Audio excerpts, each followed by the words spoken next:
बातमीचं सविस्तर वृत्तांत ऐकण्यासाठी व पाहण्यासाठी हर्षकिरण न्यूज चॅनलला लाईक करून सबस्क्राईब करायला विसरू नका। हर्षकिरण न्यूज बातमीपत्रात आपलं स्वागत आहे। विश्वरत्न भारतीय राज्यघटनेचे शिल्पकार महामानव डॉक्टर बाबासाहेब आंबेडकर यांच्या 69व्या महापरिनिर्वाण दिनी आंबेडकरी अनुयायी चैत्यभूमी दादर येथे अभिवादन करण्यासाठी दाखल। 6 डिसेंबर 1956 साली विश्वरत्न भारतीय राज्यघटनेचे शिल्पकार महामानव डॉक्टर बाबासाहेब आंबेडकर यांचं दिल्ली येथे महानिर्वाण झालं।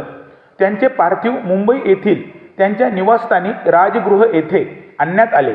ही बातमी वाऱ्यासारखी पसरली आणि गावखेडी शहरातील कानाकोपऱ्यातून भीम अनुयायी ओक्साबोक्शी रडू लागला आणि जे वाहन साधन मिळेल त्या मार्गाने आपल्या उद्धारकर्त्याला शेवटचा निरोप देण्यासाठी चैत्यभूमी दादर शिवाजी पार्क समुद्र किनारी लाखोच्या संख्येने समुद्राला जशी भरती येते त्याचप्रमाणे भीम अनुयायी वृद्ध तरुण माय भगिनी आपल्या चिल्या पिल्यांसह दाखल झाला।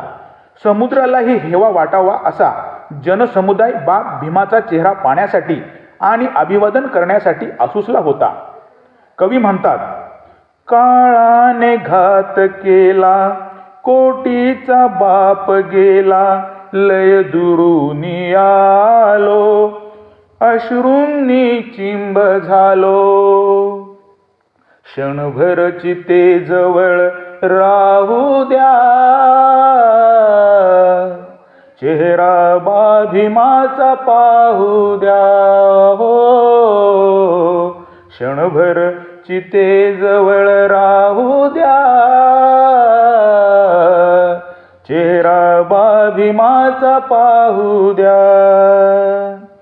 महाराष्ट्रासह देशात अनेक राष्ट्रपुरुष होऊन गेले, त्यांचा स्मृती दिवस साजरे होतात, अभिवादन केले जाते, परंतु एकमेव असे महामानव डॉक्टर बाबासाहेब आंबेडकर होऊन गेले की 6 डिसेंबर 2025 69व्या महापरिनिर्वाण स्मृती दिवस चैत्यभूमी दादर येथे साजरा होत आहे आणि भीम अनुयायी अभिवादन करण्यासाठी लाखोच्या संख्येने आपल्या उद्धारकर्त्यास अभिवादन करण्यासाठी येत असतो।